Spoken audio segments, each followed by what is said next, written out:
y'all, welcome to Robyn on the Farm. Today I'm going to show you how to make this really basic beginner bread. This bread has only 2 ingredients. It requires no kneading, no rise time, it has no yeast, no oil, no eggs. It's a great one to know how to make. So let's get started. What makes this bread so great is that you don't need any special equipment to make it. If you have a bowl, a spoon, a bread pan, and an oven, you can make this bread. And you only need 2 ingredients. You need milk and self-rising flour. Now, if you don't have any self-rising flour, that's okay. You can make your own really easily. So I'm going to show you how to do that today because I never keep self-rising flour in my pantry. I always keep bread flour and all-purpose flour.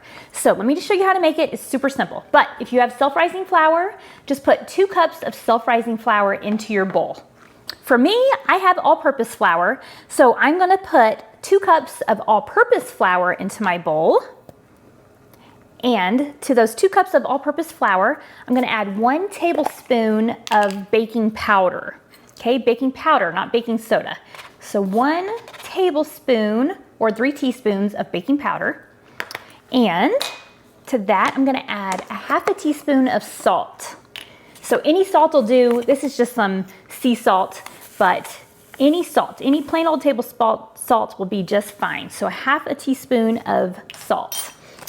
Now, just give that a good stir and you have self-rising flour. Isn't that cool? This looks good. Oh, as you get started, go ahead and preheat your oven to 350 degrees.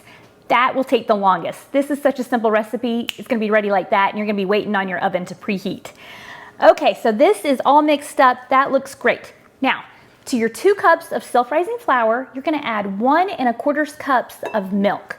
This is whole milk. I really think whole milk is gonna work best for the texture and the flavor, but you can use any lower fat variety of milk. You can use a milk alternative if you want. They should all work just fine.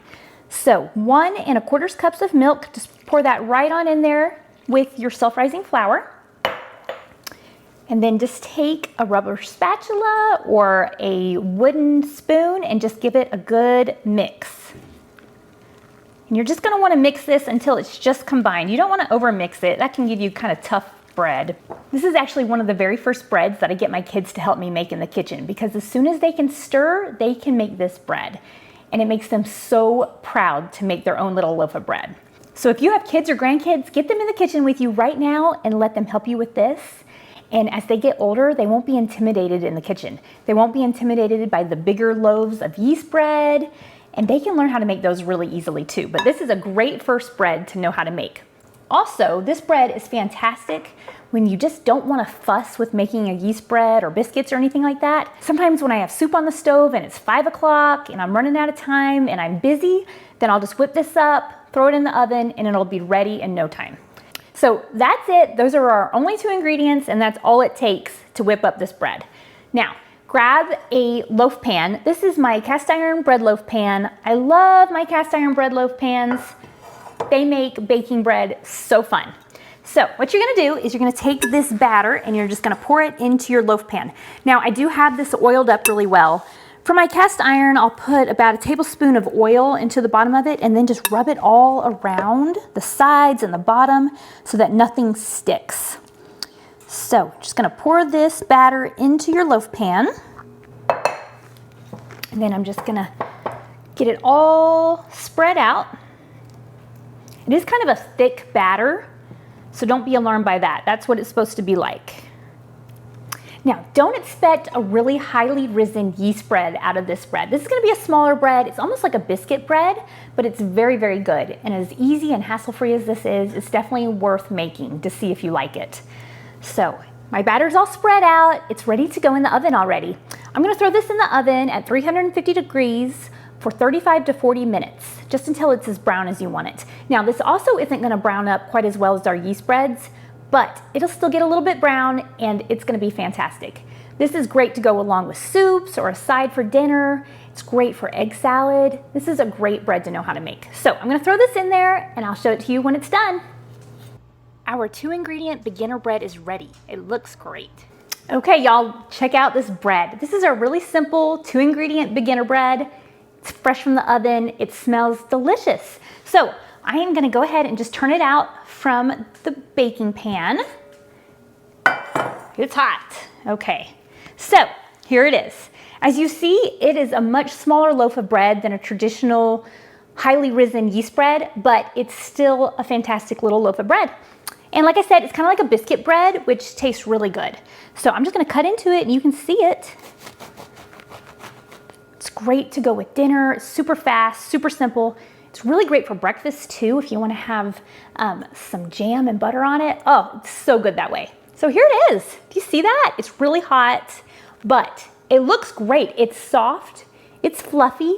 I mean, this is a great little bread to know how to make. I'm gonna take a little bite and just try it out.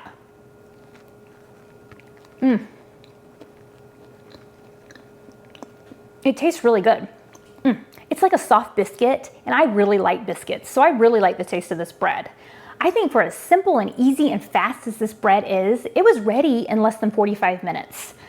This is a great one to know how to make. So try it out, let me know how you like it. I will leave the recipe for this super easy 2-ingredient beginner bread down in the description.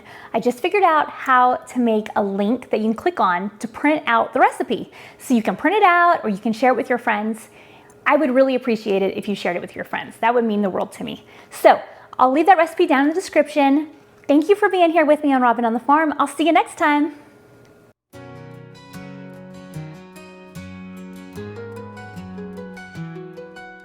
Robyn's in the kitchen, dough beneath her hands, wheat from the fields and eggs from her land. Sunlight through the window, a warm golden glow. She's working hard to make that dough.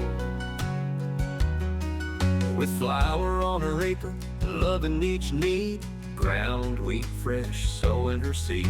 The smell of fresh bread rises in the air. Simple life without a care. In Robyn's kitchen, dreams come alive, each loaf of bread a reason to strive. From sunrise to sunset, her heart's on show, working hard to make the dough.